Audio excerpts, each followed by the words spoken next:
বাবা, তোমাকে খোলা চিঠি। আজ আমি চাকরিতে জয়েন করলাম।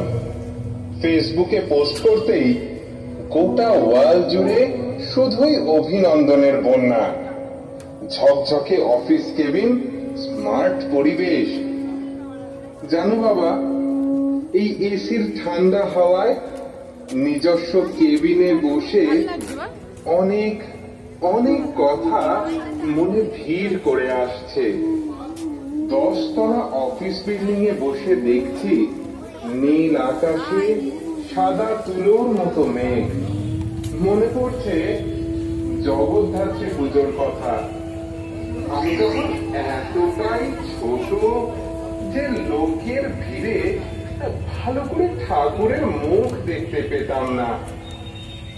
তুমি তোমার কাঁধে তুলে আমাকে একটার পর একটা প্যান্ডেলে ঠাকুর দেখাতে দেখাতে শহর জুড়ে আলোর মেলা।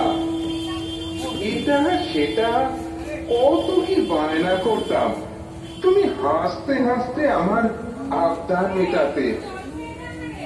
জানতে পারিনি কত পরিশ্রমে অর্জন করা মাস চালানোর টাকা আমার খুশির জন্য খরচ করে দিচ্ছ।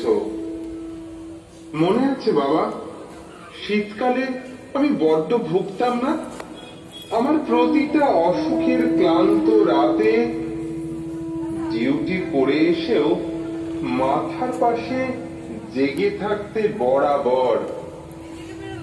হাই স্কুলে ভর্তির পর একটা সাইকেলের